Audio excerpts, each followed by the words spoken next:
الحمد لله الذي أنزل على عبده الكتاب ولم يجعل له عوجا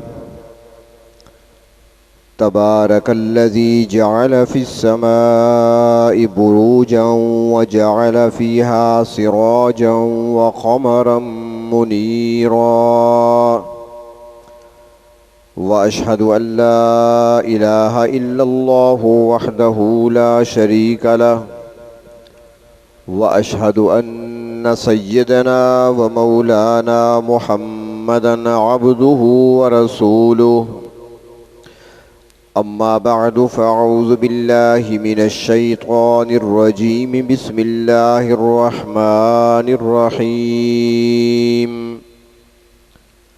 إن الله يأمر بالعدل والإحسان وإيتاء ذي القربى وقال الله تعالى إن رحمة الله قريب من المحسنين صدق الله مولانا العظيم مولاي صل وسلم دائما أبدا على حبيبك خير الخلق كلهم. قابل احترام بزرگ اور عزیز دوستو،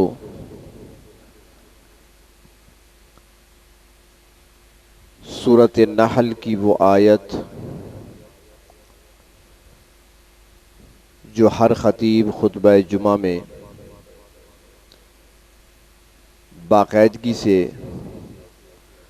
اپنے سامعین کو سناتا ہے اور اس کی تلاوت کرتا ہے، گزشتہ جمعہ اسی پر کچھ عرض کیا تھا کہ یہ ایک ایسی جامع آیت ہے، اس کی جامعیت کو اس بات سے سمجھا جا سکتا ہے کہ مشہور صحابی پیغمبر حضرت عثمان بن مظعون رضی اللہ تعالی عنہ، یہ وہ صحابی ہیں جو مدینہ منورہ ہجرت کے بعد سب سے پہلے مہاجرین میں سے انہی کی وفات ہوئی ہے، اور بقیع قبرستان میں سب سے پہلے جس مہاجر صحابی کی قبر بنی ہے وہ عثمان بن مظعون ہیں رضی اللہ تعالی عنہ. وہ نبی اکرم صلی اللہ علیہ وسلم کی خدمت میں بیٹھے ہوئے تھے کہ ان کی موجودگی میں اللہ کے محبوب صلی اللہ علیہ وسلم پر وحی نازل ہونا شروع ہو گئی. وحی جب نازل ہوتی تھی تو کیفیات مختلف ہو جاتی تھی. آپ کا چہرہ مبارک سرخ ہو جاتا تھا، جسم پر پسینہ آ جاتا تھا، اور آپ صلی اللہ علیہ وسلم کبھی چادر اوڑھ لیتے تھے، کبھی اوپر کی طرف دیکھتے تھے. تو حضرت عثمان بن مظعون رضی اللہ تعالیٰ عنہ نے آپ صلی اللہ علیہ وسلم کی اس کیفیت کو، نزول وحی کی کیفیت کو دیکھا اور دیکھتے رہے. جب وہ سلسلہ کٹ گیا، یعنی وحی نازل ہو چکی، تو اس کے بعد حضرت عثمان بن مظعون کے سوال کرنے پر اللہ کے محبوب صلی اللہ علیہ وسلم نے سورۃ النحل کی اس آیت کی تلاوت فرمائی کہ اللہ تبارک و تعالی نے یہ آیت مجھ پر نازل فرمائی ہے. عثمان بن مظعون ایک ذہین و فتین شخصیت تھے. اللہ تبارک و تعالی نے ان کو معاملہ فہمی عطا فرمائی تھی، ذہانت عطا فرمائی تھی، فطانت عطا فرمائی تھی. وہ سب کچھ سمجھتے تھے، اخلاقیات کیا ہیں، معاملات کیا ہیں، ان کو سمجھنے والے تھے. جب انہوں نے اس آیت کو سنا اور اس پر غور کیا تو کہنے لگے کہ اس سے بڑھ کر معاشرے کی اصلاح کے لیے اور انسانی اخلاقیات کے لیے اس سے بڑھ کر آیت کوئی نہیں ہو سکتی. چنانچہ اس نے اسی وقت کلمہ پڑھ لیا. یہ ایک ایسی جامع آیت ہے۔ مولانا عبید اللہ سندھی رحمۃ اللہ علیہ، جو کہ حضرت شیخ الہند رحمۃ اللہ علیہ کے ساتھ تحریک ریشمی رومال میں بھی شریک رہے، ان کی گرفتاری کے لیے انگریز چھاپے لگا رہے تھے، انہوں نے وطن کو چھوڑا، ہجرت اختیار کی، ہندوستان سے نکلے، افغانستان پہنچے، کچھ عرصہ وہاں پہ رہے، اس کے بعد پھر روس گئے، کچھ عرصہ وہاں پر قیام کیا، وہاں سے مصر گئے، مصر سے ترکی، اور اس کے بعد پھر مکہ مکرمہ تشریف لے گئے، 12 سال وہاں پر رہے، 45 سال کا عرصہ انہوں نے اس حال میں گزارا۔ اور یہ 45 سال کا جو عرصہ انہوں نے افغانستان، روس، مصر، ترکی اور سعودیہ میں گزارا، یہ سارا عرصہ وہاں کے علماء کو قرآن کریم پڑھاتے رہے، سمجھاتے رہے، قرآن کریم کے نکتے سمجھاتے رہے 45 سال تک، اور بڑے جید علماء ہزاروں کی تعداد میں ان کے شاگرد تھے ہر ملک میں۔ مصر کے ایک مشہور عرب عالم دین ہیں جن کو علماء حضرات اچھی طرح جانتے ہیں، ان کی کتابیں دیکھی ہیں، موسیٰ جار اللہ جن کا نام ہے، یہ بھی حضرت علامہ سندھی کے شاگرد ہیں، ان سے قرآن کریم کا علم حاصل کیا۔ تو 45 سال کا عرصہ گزارنے کے بعد حضرت مولانا عبید اللہ سندھی واپس تشریف لاتے ہیں اور لوگوں سے کہتے ہیں، لوگوں اب زندگی گزار چکا ہوں اور زندگی کے آخری حصے میں ہوں، کسی بھی وقت بلاوا آ سکتا ہے، اور زندگی کے اس موڑ پر کوئی بھی مسلمان یہ گوارا نہیں کرتا کہ وہ مکہ مکرمہ جیسی پاکیزہ مقام کو چھوڑ کر ہندوستان آ جائے، لیکن میں نے اتنی بڑی قربانی دی ہے، میں حرم کو چھوڑ کر آیا ہوں، مکہ کو چھوڑ کر آیا ہوں، اور میرے آنے کا مقصد صرف اور فقط یہی ہے کہ تمہیں بتاؤں کہ قرآن پاک میں ایک آیت ایسی ہے جس کے اندر اللہ تبارک و تعالی نے پورے عالم کے لیے ایک اصلاحی پروگرام ترتیب دے دیا ہے۔ 6 نکاتی پروگرام اللہ تبارک و تعالی نے اس آیت کے اندر ترتیب دیا ہے ہمارے لیے، اور یہ ایک ایسا پروگرام ہے جو صرف مسلمانوں کے پاس ہے اور کسی کے پاس نہیں ہے۔ لہٰذا اس کو سمجھو، اور سمجھنے کے بعد اسی کو لے کر آگے بڑھو۔ دنیا کی کوئی طاقت تمہارا راستہ نہیں روک سکے گی، اور نہ ہی اس سے بہتر کوئی نظام تمہارے سامنے کوئی پیش کر سکتا ہے، اور نہ ہی اس سے بہتر کوئی چیز تمہارے سامنے آ سکتی ہے۔ تو وہ 6 نکاتی پروگرام جو اللہ تبارک و تعالیٰ نے پیش فرمایا، اور اللہ تبارک و تعالیٰ نے اصلاح کے لیے، اصلاح معاشرہ کے لیے جو 6 باتیں ارشاد فرمائیں اس آیت کے اندر، اس میں سب سے پہلی چیز وہ عدل کا ذکر فرمایا۔ عدل جس پر گزشتہ ہفتے کچھ عرض کیا جا چکا ہے آپ کے سامنے، اور عدل کے بعد پھر اللہ تعالیٰ نے احسان کا تذکرہ فرمایا۔ ان اللہ یأمر بالعدل والاحسان، اللہ تعالیٰ تمہیں حکم دیتے ہیں عدل کا اور پھر احسان کا۔ علماء نے بڑا عجیب نکتہ لکھا ہے یہاں پر، فرماتے ہیں عدل کسے کہتے ہیں؟ کسی کو حق پورا پورا دینا، یہ عدل کہلاتا ہے۔ کسی کو اس کا حق پورا پورا دے دینا، یہ عدل کہلاتا ہے، اور حق دینے کے بعد اس کو مزید دینا، یہ احسان کہلاتا ہے۔ اللہ تبارک و تعالیٰ نے ترتیب ایسی رکھی ہے، پہلے عدل اور پھر احسان۔ احسان ہے کیا؟ احسان بھلائی کو کہتے ہیں، احسان اچھائی کو کہتے ہیں، احسان حسن کو کہتے ہیں، احسان عمدگی کو کہتے ہیں۔ بتایا گیا کہ تمہارے ہر معاملے کے اندر احسان ہونا چاہیے، یعنی جو بھی کام کرو اس میں حسن ہونا چاہیے، وہ کام عمدہ ہونا چاہیے، وہ اچھا ہونا چاہیے۔ احسان صرف یہ نہیں کہ ایک معاملے میں ہے، مال دینے میں نہیں ہے، صرف دکانداروں کے لیے لفظ نہیں آیا، سب کے لیے ہے۔ احسان عبادت کرو تو بھی اس میں احسان ہونا چاہیے، اور عبادت میں احسان کیسے ہو؟ حدیث شریف ہے جس کو حدیث جبریل کہا جاتا ہے۔ جبریل امین تشریف لائے نبی اکرم صلی اللہ علیہ وسلم کی خدمت میں آئے، صحابہ کرام بیٹھے ہوئے تھے، انسانی شکل میں آئے۔ صحابہ نے دیکھا بڑے غور سے کہ یہ شخص ہمارا مقامی تو نہیں ہے، یہ تو باہر سے آیا ہے کوئی۔ پھر دیکھتے ہیں بڑے غور سے، یہ کیسا مسافر ہے، پتہ نہیں کہاں سے آیا ہے، نہ تو اس کے کپڑوں پر کوئی گرد پڑی ہے، نہ اس کے بالوں پر غبار ہے، کیونکہ وہاں تو مٹی گرد اڑا کرتی تھی، پکے روڈ تو نہیں ہوا کرتے تھے، اور اونٹوں کی سواری ہوتی تھی، گھوڑوں کی سواری ہوتی تھی، گرد مٹی اڑتی تھی۔ جو بھی سفر کرتا تھا تو پھر وہ آپ نے دیکھا ہوگا جو موٹر سائیکل پہ لمبا سفر کریں یا کسی کچے علاقے میں سفر کریں، ان کی شکل کیسی بنتی ہے، تو وہی صورتحال ہوتی تھی وہاں پر۔ انہوں نے دیکھا مسافر ہے، نیا ہے، ہمارے شہر کا بھی نہیں، اور دیکھ بھی رہے ہیں کہ ابھی آ رہا ہے، نہ کپڑوں پر گرد ہے، نہ چہرے پر نہ بالوں پر کوئی گرد نظر آتی ہے، صاف ستھرا کیسے آ گیا۔ بہرحال خاموش تھے سارے، کون بولتا وہاں پر۔ وہ آئے، انہوں نے سلام کیا۔ خوش قسمت تھے جو اپنی آنکھوں سے جبریل کو بھی دیکھا کرتے تھے۔ لوگ کہتے ہیں نا صحابہ کے بارے میں، ان کا مقام، وہ آنکھ کہاں سے لاؤ گے جس نے اللہ کے نبی کا دیدار کیا ہو؟ وہ آنکھ کہاں سے لائی جائے گی جس آنکھ نے جبریل کو اپنی آنکھوں سے دیکھا ہو؟ ان کے مقام کا مقابلہ کون کر سکتا ہے؟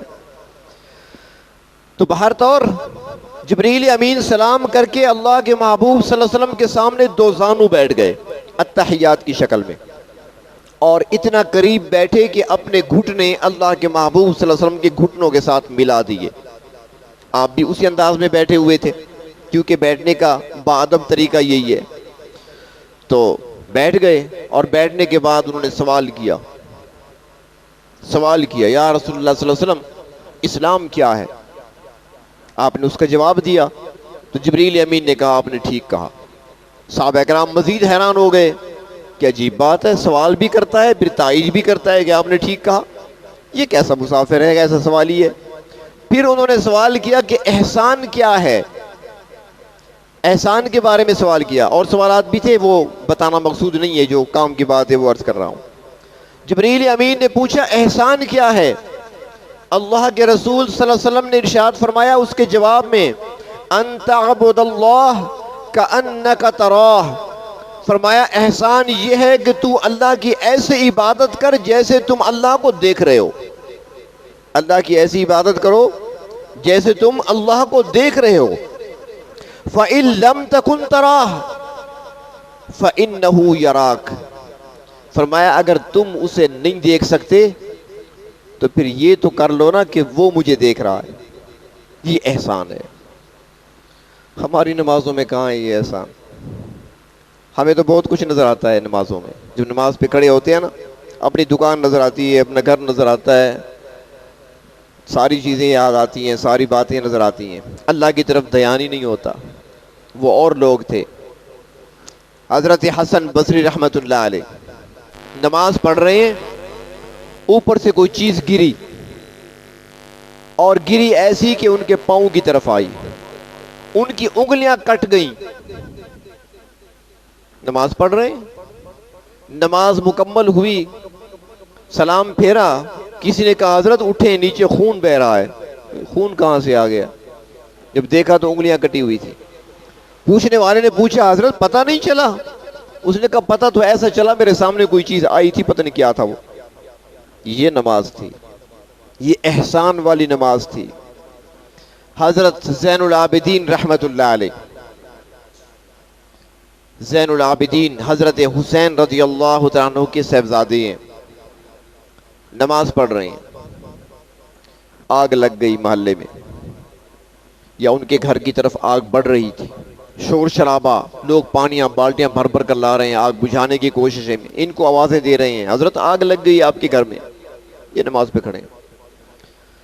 جب نماز مکمل ہوئی تو کہنے لگے کچھ آوازیں میں نے سنی تھی، خیر تو ہے؟ انہوں نے کہا جی آگ لگی ہوئی ہے، سب کچھ جل رہا تھا، ہم بجھا رہے تھے، آپ کو آوازیں دے رہے تھے، آپ سن نہیں رہے تھے۔ فرمایا اچھا، بس فرق اتنا ہے کہ تم دنیا کی آگ بجھانے میں لگے ہو، میری نظر آخرت کی آگ پہ تھی۔ وہ نمازیں ہوتی تھی، اسی کو احسان کہتے ہیں۔ حضرت مولانا اشرف علی تھانوی رحمت اللہ علیہ نے بڑا عجیب نسخہ بتایا ہے، سموار کے حلقے میں نے عرض کیا تھا، آپ کو بھی دوبارہ دہرائی کر دیتا ہوں۔ آسان نسخہ بتایا کہ احسان تک پہنچنے کے لیے کیا کرنا چاہیے، یہ مقام کیسے حاصل ہو سکتا ہے، وہ فرماتے ہیں کہ اس کی 3 سیڑھیاں ہیں، 3 سٹیپ ہیں۔ پہلا سٹیپ فرمایا کہ نماز جب پڑھنے لگو تو الفاظ پہ غور کرو کہ آپ کیا پڑھ رہے ہیں، الفاظ کی ادائیگی پہ غور کرو، توجہ رکھو پوری۔ سبحان ربی العالی، سبحان ربی العظیم، سمع اللہ لمن حمدہ، جو بھی کلمات کہو توجہ رکھو الفاظ پر۔ جب یہ سبق پختہ ہو جائے گا پھر اگلا سبق اس کا یہ ہے، اگلی سیڑھی یہ ہے کہ جو پڑھ رہے ہیں ان کے معانی پہ غور کریں۔ میں کیا پڑھ رہا ہوں؟ الحمدللہ رب العالمین میں نے کیا کہا ہے؟ سبحان ربی الاعلی میں نے کیا کہا؟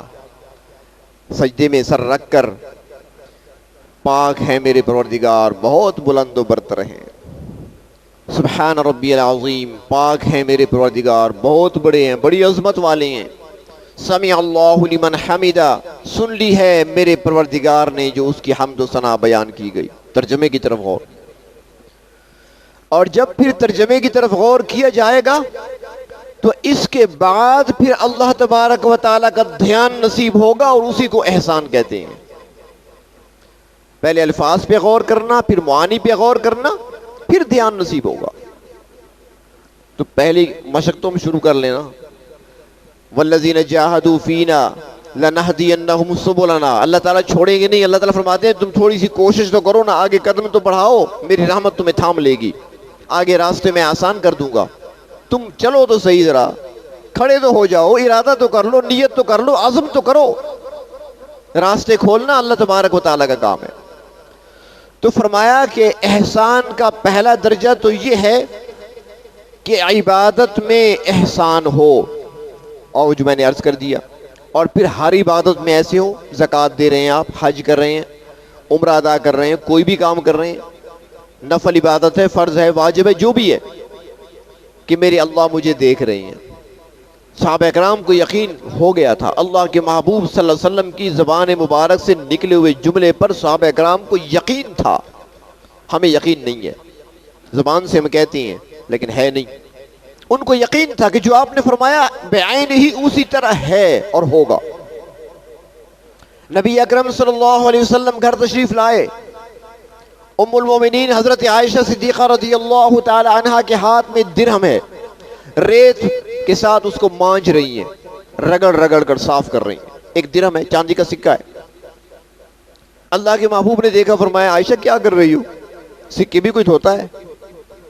چلا جائے گا کسی دکاندار کے پاس یا کسی سوالی فقیر کے ہاتھ میں چلا جائے گا، یہ مانجنے کی اور چمکانے کی کیا ضرورت ہے؟ امی کیا فرماتی ہیں؟ فرماتی ہیں کہ آپ نے خود ہی تو فرمایا تھا کہ جب کوئی بندہ اللہ کے راستے میں اللہ کی رضا کے لیے کسی کو دیتا ہے کچھ، یعنی خیرات دیتا ہے، تو وہ فقیر کے ہاتھ میں بعد میں پہنچتا ہے، اللہ کے ہاں پہلے پہنچ جاتا ہے۔ یہ آپ نے فرمایا تھا نا، تو اب یقین ہے، آپ نے فرمایا تو ایسا ہی ہے، یقین کامل ہے۔ تو فرمانے لگی میں اس لیے مانج رہی ہوں کہ فقیر کے ہاتھ میں پہنچنے سے پہلے اللہ کے ہاں پہنچے گا، تو میں نے چاہا کہ اللہ کے ہاں میری طرف سے پہنچنے والی چیز میلی نہیں ہونی چاہیے، صاف ستھرا چمکتا ہوا سکہ ہونا چاہیے۔ یہ یقین تھا۔ اور ہمیں کیا یقین ہے؟ نکالے جیب سے، جو گلا ہوا نوٹ پھٹا ہوا نظر آئے گا، جو ہمیں یقین ہے کہ دکاندار نہیں لے گا، وہ مسجد کی صندوق میں ڈال دیا۔ تو ہم بھی سوچ لینا کہ صندوق میں بعد میں پڑے گا، اللہ کے ہاں پہلے پہنچے گا۔ اللہ تعالیٰ تو فرمائیں گے نا کہ میں نے تمہیں کہا تھا احسن، احسان کرو، کما احسن اللہ الیک، جیسے اللہ تعالیٰ نے تجھ پہ احسان کیا۔ کیا اللہ نے تمہیں ایسی چیزیں دی تھی؟ قارون کو بھی یہی کہا گیا تھا کہ احسن کما احسن اللہ الیک، تمہیں مال دیا ہے، بہت کچھ دیا ہے، اب اس میں سے احسان کرو۔ احسان کیا ہے؟ دوسروں کو حق دو، ان کا، غریبوں کو ان کا حق دو، فقیروں کو ان کا حق دو، مساکین کو ان کا حق دو، جو رشتہ دار ہیں ان کو ان کا حق دو، اور جب یہ ادائیگی کرو گے تو یہ احسان ہوگا۔ تو اللہ تعالیٰ نے تم پر احسان کیا، تم پر انعامات کی بارش کر دی، اب تم نے آگے دوسروں پر کرنا ہے احسان۔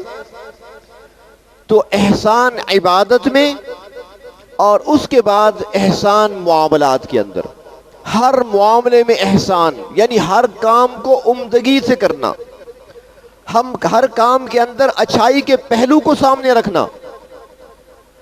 اور سب سے بڑی اچھائی کیا ہے؟ سب سے بڑی اچھائی، سب سے بڑی نیکی، سب سے بڑی بھلائی وہ یہی ہے کہ ہر معاملے میں بندہ یہ دیکھے اور سوچے اور یقین کرے کہ میرے اللہ مجھے دیکھ رہے ہیں. کوئی عمل غلط نہیں ہوگا، کوئی گناہ کا کام نہیں ہوگا، کوئی انسان سے غلطی نہیں ہوگی، لیکن جب ایسا نہیں کریں گے تو پھر غلطیاں بھی ہوں گی. اور آج کل ہمارا کیا ہوتا ہے، ہمارے ہاں جو کچھ کیا جاتا ہے یہ احسان نہیں ہوتا، بدلہ ہوتا ہے. بدلہ ہوتا ہے، فلاں نے میرے ساتھ فلاں موقع پر ایسا کیا تھا لہذا میں اس سے ایسے کر رہا ہوں، یہ بدلہ ہے، یہ احسان نہیں ہے. کسی نے کہا ہے کہ ہوتی ہے بہار اور ہوتی ہے خزاں اور، ہوتی ہے بہار اور ہوتی ہے خزاں اور، بدلے کا جہاں اور ہے احسان کا جہاں اور. احسان اور چیز ہے، بدلہ اور چیز ہے. ہم بدلے چکا رہے ہیں، چاہے شادی کا موقع ہو، چاہے خوشی کا موقع ہو، چاہے ہم خیرات کر رہے ہیں. خیرات کس کے نام کی؟ بھی اللہ کے نام کی. دیں گے وہاں جہاں ہمارا جی چاہے گا. خیرات کس کی؟ اللہ کے نام کی. دیں گے کس کو؟ جہاں ہمارا جی چاہے گا. اپنوں میں، پڑوس میں، رشتہ داروں میں غریب موجود ہیں، فقیر موجود ہیں، لیکن ان کو نہیں دی جائے. کیوں؟ انہوں نے بلایا تھا ہمیں، کوئی انہوں نے بھی تو خیرات کی تھی نا، انہوں نے بلایا تھا ہمیں، ہم کیوں بلائیں؟ دور کا بندہ ہے اس کو دعوت دی جا رہی ہے، امیروں کو بلایا جا رہا ہے. پاس قریب رہنے والے غریبوں کو جو دو وقت کی روٹی کے لیے پریشان ہوتے ہیں ان کو دعوت نہیں دی جاتی. خیرات اللہ کے نام کی. یہ کیسی اللہ کے نام کی؟ اللہ نے ایسا حکم دیا تھا. تو احسان کرنا ہمیں اسلام نے یہ سکھایا ہے. اللہ کے محبوب نے فرمایا کہ صل من قطعک، جو تم سے تعلق توڑتا ہے ان کے ساتھ جوڑو. اور فرمایا کہ اس کے ساتھ احسان کرو جو تمہارے ساتھ برائی کرتا ہے، تب احسان ہوگا. اس نے گالی دی، آپ دعا دیں اسے. اس نے اپنے ہاتھ کو روکا ہے، آپ اس کو دیں، یہ احسان ہے. اگر اس نے دیا، میں نے دیا، تو بدلہ ہوا. بدلہ اور چیز ہے، احسان اور چیز ہے. اللہ تبارک و تعالیٰ احسان کا حکم دیتے ہیں کہ احسان کرو، بدلہ نہیں کرنا. اور پھر پروردگار عالم احسان کرنے والے کو محسن کہا جاتا ہے. جو احسان کرنے والا ہو اس کو محسن کہتے ہیں. اور قرآن حکیم میں اللہ تبارک و تعالیٰ نے مختلف انداز سے احسان کرنے والوں کے بارے میں بتایا کہ احسان کا مقام کیا ہے اور جو احسان کرنے والے ہیں ان کو مقام کیا ملے گا. ایک جگہ فرمایا کہ ان اللہ یحب المحسنین، کہ جو احسان کرنے والے ہیں، فرمایا اللہ تعالیٰ ان سے محبت کرتے ہیں. اللہ تعالیٰ ان سے محبت کرتے ہیں جو احسان کرنے والے ہیں. اللہ کی محبت حاصل کرنا آسان ہے، بس ہم نے کبھی سوچا ہی نہیں ہے، ہم کرتے ہی نہیں ہیں. مقصد کے لیے، مطلب کے لیے وظائف پوچھ لیتے ہیں، بلکہ آج کل تو پوچھنے کی ضرورت نہیں پڑتی. آج کل تو بس وہ اس سے ہی پوچھتے ہیں، یہیں سے جواب آتا ہے. مفتی بھی بیٹھے ہیں، عامل بھی بیٹھے ہیں، سب کچھ اسی کے اندر ہے. آج صبح مجھے کوئی بتا رہے تھے کہ یکم ربیع الاول کو اتنی رکعت نماز پڑھنے پر یہ ملے گا، رات کو یہ سورت اتنی بار پڑھ لو، یہ آیت پڑھ لو تو یہ فائدہ ہوگا. یہ ایک بات میری آج سمجھ لیں، لیکن ذرا توجہ سے بیٹھیں، یہ میری جملے ذرا سمجھ لیں اچھے طریقے سے، اور ہمیشہ کے لیے اس کو یاد رکھیں تاکہ پھر کسی سے پوچھنے کی ضرورت پیش نہ آئے. کوئی بھی عمل، چاہے وہ آپ کو کوئی بتائے، چاہے کوئی مولوی بتائے. آج کل بہت سارے مولوی بھی اسی پہ چلتے ہیں، وہ بھی اسی سے چلتے ہیں، کتابیں پڑھی ہوئی بھول جاتے ہیں. تو کوئی بھی مولوی یا غیر مولوی، کوئی بھی آپ کا دوست یا رشتہ دار، وہ آپ کو بتائے یا تحریری صورت میں بھیجے یا کوئی ویڈیو بھیجے یا کوئی پوسٹ بھیجے آپ کو، اور اس میں یہ لکھا ہوا ہو یا کہا گیا ہو کہ فلاں عمل کرنے پر اتنا ثواب ملتا ہے، یا فلاں عمل کرنے پر اللہ تبارک و تعالی اتنا فائدہ عطا فرماتے ہیں. سمجھ رہے میری بات کو؟ بڑی کام کی بات بتا رہا ہوں، توجہ سے سنیں. کسی بھی عمل پر اتنا ثواب ملتا ہے یا اللہ تعالیٰ یہ عطا فرماتے ہیں. یہ جملے اگر کہیں پہ عمل لکھا ہوا ہے کہ آپ یہ عمل کر لیں آپ کے رزق میں برکت آئے گی، ٹھیک ہے. آپ یہ عمل کر لیں آپ سال بھر صحت مند رہیں گے، ٹھیک ہے، کوئی ممانعت نہیں ہے. اس طرح لکھا ہو کہ آپ یہ عمل کر لیں اللہ تعالیٰ آپ کو کشادہ مکان عطا فرما دیں گے، یہ بھی ٹھیک ہے. آپ یہ عمل کر لیں آپ کو نیک سیرت بیوی ملے گی، یہ بھی ٹھیک ہے. لیکن اگر کوئی ایسی چیز آئے کہ یہ عمل آپ کریں یا یہ پڑھیں اس پر اللہ تعالیٰ اتنا ثواب عطا فرمائیں گے، یا اللہ تعالیٰ آپ کے رزق میں برکت ڈالیں گے، یا اللہ تبارک و تعالیٰ تمہیں بلاؤں سے محفوظ رکھیں گے، یہ چیزیں اگر آئیں تو پھر کسی عالم سے پوچھیں کیا یہ حدیث میں ہے؟ اللہ کے نبی نے فرمایا. کیونکہ ہمارے پاس اللہ تعالیٰ کی باتیں پہنچانے کے لیے تو ایک ہی ذریعہ ہے نا، اللہ کے رسول. اس کے علاوہ تو اللہ تعالیٰ کسی کے پاس وحی نہیں بھیجتے، اللہ کے رسول کے پاس ہی وحی آتی ہے، وہ امت کو بتاتے ہیں.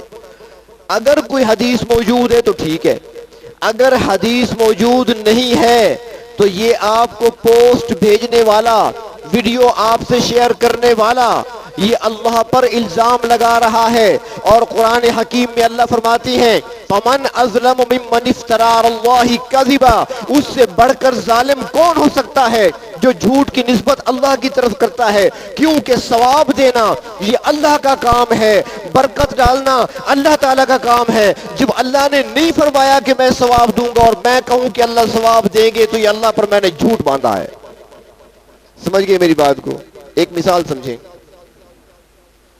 مفتی صاحب کس سے کہہ دیتے ہیں کہ تم یہ کام کر لو، ذرا یہ مسجد کا پچھلا حصہ ذرا صاف کر لو، قاضی صاحب آپ کو 100 روپے دیں گے. یہ ذرا صفائی کر لو، قاضی صاحب آپ کو 100 روپے دیں گے. اب وہ صفائی کر لیتا ہے، وہ میرے پاس آتا ہے کہ 100 روپے دیں. میں کہوں گا کس چیز کے؟ آپ نے کہا تھا نا کہ صفائی کر لو 100 روپے دوں گا. میں کہوں گا کہ میں نے تو نہیں کہا. کس نے کہا ہے؟ مفتی صاحب نے کہا ہے. جس نے کہا ہے اس سے لو. ایسا ہوتا ہے کہ نہیں ہوتا؟ ایسا ہی ہوتا نا. تو جب بندہ کوئی اللہ کی طرف ایسی نسبت کرتا ہے، روز قیامت جب حاضری ہوگی اللہ فرمائے کہ ہاں بھائی ثواب کس سے لینا ہے؟ اللہ آپ سے لینا ہے. میں نے تو نہیں کہا تھا. جس نے کہا تھا اس سے لو. جس نے کہا تھا اس سے لو. تو بتائیں وہاں پر کیا ہوگا؟ تو ان چیزوں سے بعض اوقات ایمان خطرے میں پڑ جاتا ہے.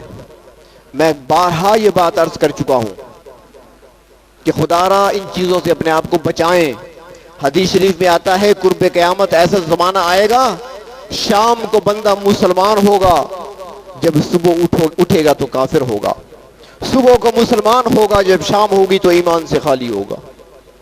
تو ایسی چیزیں ہوں گی جو ایمان کو ضائع کرنے والی ہیں. تو ان چیزوں سے اپنے آپ کو بچائیں، ان چیزوں سے بچیں. تو بہر طور فرمایا کہ احسان کرنا. اللہ تعالیٰ فرماتے ہیں ان اللہ یحب المحسنین. اب اگر آپ سے کوئی کہے کہ یار تم نیکی کام کرو اللہ تعالیٰ کے پیارے بن جاؤ گے، ٹھیک ہے، قرآن پاک میں آیا ہے نا. تو اللہ تعالیٰ محبت کرنے لگتے ہیں ان بندوں سے جو احسان کرنے والے ہیں، جو محسن ہیں. اور میں نے پہلے عرض کیا کہ چیزیں حاصل کرنا بہت آسان ہے. اللہ تعالیٰ تو بہت جلد راضی ہوتے ہیں، بہت جلدی راضی ہوتے ہیں، بندوں سے بڑا پیار کرتے ہیں. ایک حدیث شریف ہے، حدیث شریف میں آتا ہے کہ اللہ تبارک و تعالیٰ خود فرماتے ہیں کہ جو بندہ لا حول ولا قوت الا باللہ، ایک مختصر جملہ ہے، حدیث شریف میں آتا ہے کہ اللہ تعالیٰ نے یہ عرش کے خزانوں میں سے مجھے عطا فرمایا. عرش کے خزانے سے ہمارے پاس آیا ہوا تحفہ ہے. لمبے چوڑے وظیفے آپ پڑھتے ہیں، یہ پڑھا کریں جس میں کوئی شک بھی نہیں ہے.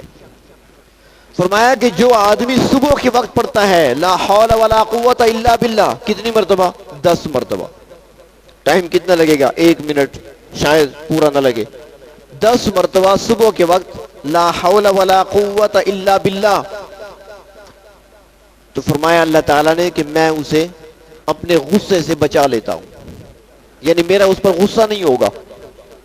غصہ نہیں ہوگا تو کیا ہوگا آپ بتائیں؟ غصہ نہیں ہوگا تو کیا ہوگا؟ اس کا متضاد کیا ہے؟ محبت ہے نا، پیار ہے نا. یا غصہ ہوگا یا پیار ہوگا. تو مطلب کیا نکلا کہ تو 10 مرتبہ صبح پڑھے گا لا حول ولا قوت الا باللہ، اللہ فرماتے ہیں میرا اس پر غصہ نہیں ہوگا، یعنی مجھے اس پہ پیار آئے گا، اللہ کا پیارا بن جائے گا. 10 مرتبہ. پھر یہی 10 مرتبہ یہ کلمات جو دوپہر کو پڑھے تو فرمایا کہ اسے شیطان کے دھوکے سے میں بچا لوں گا. شیطان اس کو دھوکہ نہیں دے سکے گا. شیطان بڑا شاطر ہے، بڑا ذہین ہے، ہزاروں سال گزار چکا ہے انسانوں کے ساتھ اور اس سے پہلے فرشتوں کے ساتھ.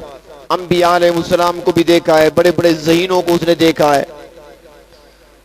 تو ذہین تو وہ ہے، چالاک ہے، مکار ہے، لیکن اللہ فرماتی ہیں جو 10 مرتبہ یہ پڑھے گا شیطان جیسے مکار اور چالاک کی چالاکی بھی اس پر نہیں چل سکے گی، وہ اس کو دھوکہ نہیں دے سکے گا. اور پھر آگے فرمایا کہ جو ان کلمات کو 10 مرتبہ رات کو پڑھے گا تو فرمایا کہ میں اسے رات کے فتنوں سے بچا لوں گا. رات کے فتنے کیا ہوتے ہیں؟ ہم سوتے ہیں پتہ چلتا ہے رات کو زلزلہ آ گیا تھا، ابھی آیا ہے نا بلوچستان میں. اکثر یہ رات کے وقت ہی آتے ہیں، صبح کے قریب. اور رات کو سوئے صبح پتہ چلتا ہے کہ سیلاب آیا، طوفان آیا، چور ہیں، ڈاکو ہیں، درندے ہیں، کئی چیزیں ہیں، رات کے فتنے کئی ہیں. تو اللہ فرماتے ہیں صرف 10 مرتبہ رات کو پڑے گا، تمام رات کے فتنوں سے اس کی حفاظت کریں گے. اب کتنا آسان ہے. 10 مرتبہ صبح پڑھ لیا کریں، 10 مرتبہ دوپہر کو، 10 مرتبہ شام کو. پڑھنا کیا ہے؟ لا حول ولا قوت الا باللہ، بس مختصر سا وظیفہ ہے. اب یہ بتائیں جو اللہ کے رسول نے بتایا، اللہ سے خود سن کر، اللہ تعالیٰ سے روایت کر کے اللہ کے رسول نے بتایا، وہ وظیفہ افضل ہے یا جو آپ کو نیٹ پر بتایا جا رہا ہے وہ افضل ہے؟ تو جو اللہ کے رسول نے بتایا وہی کرے نا. ہر چیز کی حفاظت بھی ہے، برکت بھی ہے، سب کچھ ہے. تو فرمایا کہ ان اللہ یحب المحسنین، احسان کرنے والوں سے اللہ تعالیٰ محبت کرتے ہیں. اور ایک مقام بھی فرمایا کہ لوگ اللہ کی رحمتوں کو تلاش کرتے پھرتے ہیں. اللہ کی رحمتوں کو لوگ تلاش کرتے پھرتے ہیں اور ہر ایک کی خواہش ہوتی ہے کہ رحمت کے چند چھینٹے مجھ پہ پڑ جائیں. لیکن اللہ فرماتی ہیں کہ ان رحمت اللہ قریب من المحسنین، فرمایا جو احسان کرنے والے ہیں میری رحمتیں ان کے قریب ہوتی ہیں، ان کو تلاش نہیں کرنا پڑتا، رحمت ان کے قریب آ جاتی ہے. تو دنیا میں انسان اللہ تعالیٰ کے احسانات کو بھی بھول جاتا ہے. اگر احسان یاد ہو تو پھر احسان کا بدلہ تو احسان ہی ہوتا ہے. حل جزاء الاحسان الا الاحسان، احسان کا بدلہ تو احسان ہی ہے. تو اللہ تعالیٰ نے حکم دیا ہے عدل کا، اور عدل کے بعد احسان کا. حدیث شریف میں آتا ہے نبی اکرم صلی اللہ علیہ وسلم نے ایک مثال بیان فرمائی بنی اسرائیل کے 3 اشخاص کی. فرمایا کہ بنی اسرائیل میں 3 شخص تھے، تینوں مریض تھے. فرمایا کہ ایک کوڑھ کے مرض میں مبتلا تھا، کوڑھی، سارا جسم دانوں سے بھرا ہوا، کوئی قریب نہیں آتا تھا اس کے، لوگ نفرت کرتے تھے، کوئی بیٹھنے کے لیے تیار نہیں تھا اس کے ساتھ، کوئی اس کے ساتھ کھانا کھانے کے لیے تیار نہیں تھا. کوڑھ کا مرض تھا اسے، لوگ نفرت کرتے تھے، وہ دور سب سے.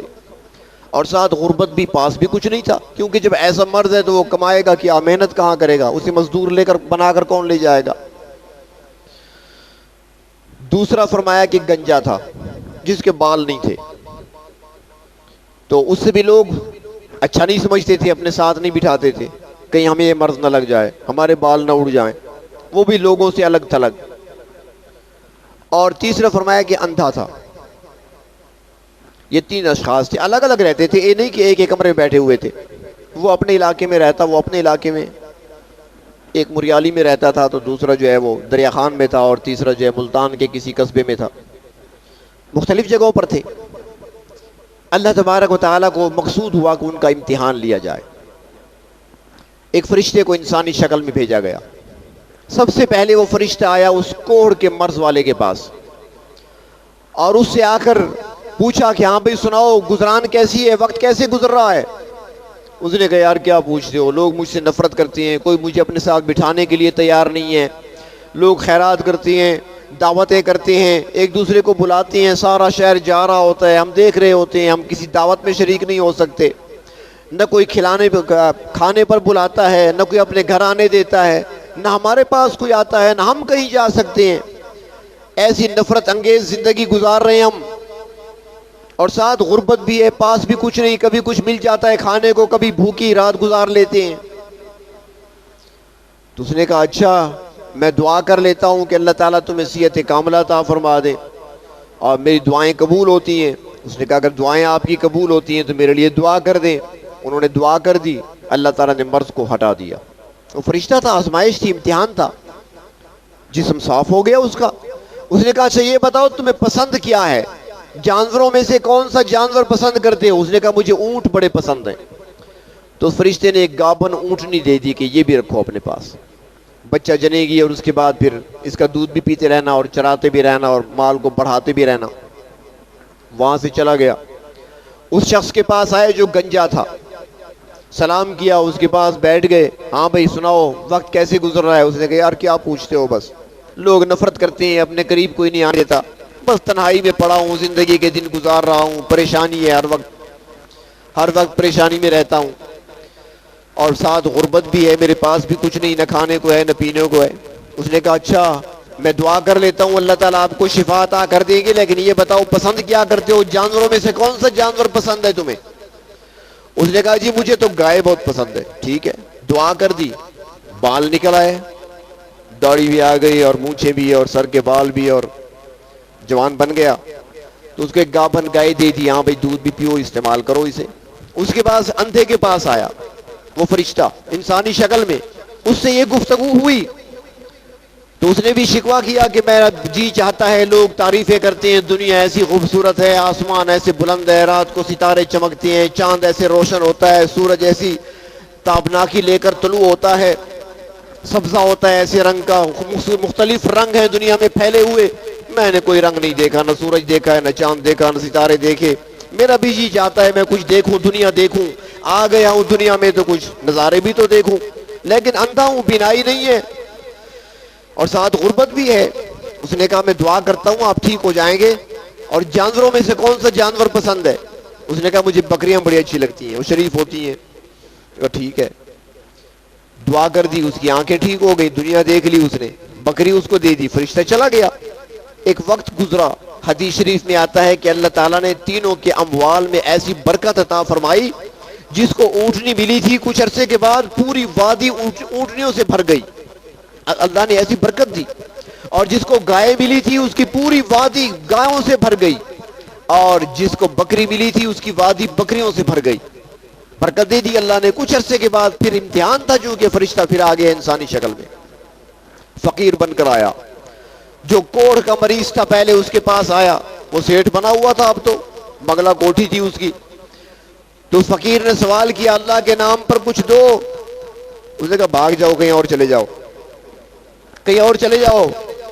اس نے کہا اللہ تعالیٰ کے احسان کو بھول گئے، میں اس کے نام پہ مانگ رہا ہوں جس نے تمہیں بیماری سے شفا دی، تو کوڑھی تھا، لوگ تجھ سے نفرت کرتے تھے، اس پروردگار نے تمہیں صحت عطا فرمائی، اسی نے تجھے مال عطا کیا، اونٹ اور اونٹنیاں سے نوازا تجھے، اب اسی کے نام پر دینے کو تیار نہیں ہو۔ اس نے کہا تمہاری بھول ہے، کیا کہہ رہے ہو تم، میری توہین کر رہے ہو، میرا باپ سیٹھ تھا، میرا دادا سیٹھ تھا، یہ میرے ہاتھوں کی کمائی ہے، میرے ہاتھوں کا کمال ہے، میں نے اپنے ذہن کو استعمال کیا، اپنی جسمانی قوتوں کو استعمال کیا، میں نے محنت کی، مشقت کی ہے، مال میں نے جمع کیا ہے، مجھے کسی نے نہیں دیا، یعنی وہ احسان بھول گیا تھا۔ تو فرشتہ تھا انسانی شکل میں، اس نے کہا پھر میں دعا کر لوں جیسے تھا ویسے ہو جائے؟ اس نے کہا جو کر سکتا ہے کر لے، میں کچھ نہیں دے سکتا۔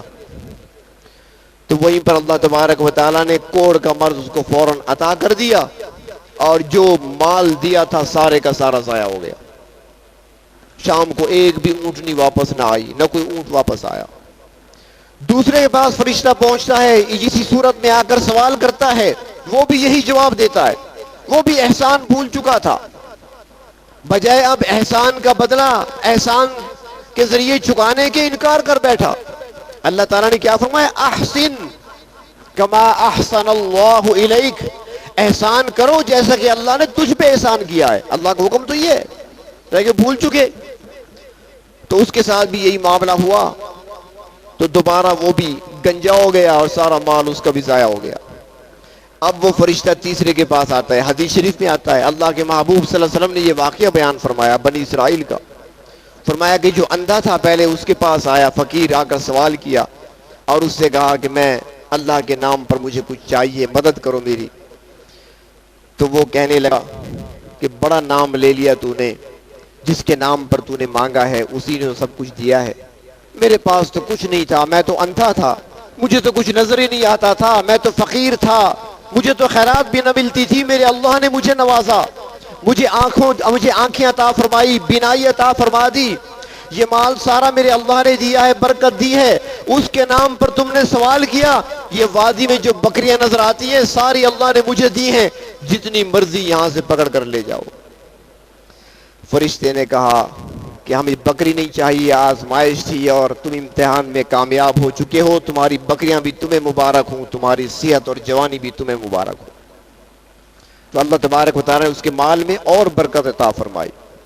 تو انسان احسان کو جب یاد رکھتا ہے تو پروردگار عالم محسنین پر مزید کرم فرماتے ہیں، مزید عطا فرماتے ہیں، اور جو احسان کو بھول جاتے ہیں تو پھر وہ سب کچھ اپنا ضائع کر بیٹھتے ہیں۔ تو اللہ تبارک و تعالیٰ نے اس آیت مبارکہ میں حکم دیا، ان اللہ یأمر بالعدل والاحسان، دو چیزیں، عدل پہ گزشتہ جمعہ کچھ عرض کیا تھا، احسان پہ آج کچھ عرض کر دیا کہ احسان کا، عدل کا اللہ نے حکم دیا ہے ہمیں کہ تم نے احسان کرنا ہے، چاہے عبادت ہو، چاہے معاملات ہوں، چاہے اخلاقیات ہوں، چاہے تمہاری معیشت ہو، معاشرت ہو، ہر معاملے میں تم نے احسان کرنا ہے۔ تو اللہ تبارک و تعالی ہمیں عدل بھی عطا فرمائے، ظلم سے بچائے، اور پروردگار عالم ہمیں ہر معاملے میں احسان کرنے کی توفیق عطا فرمائے۔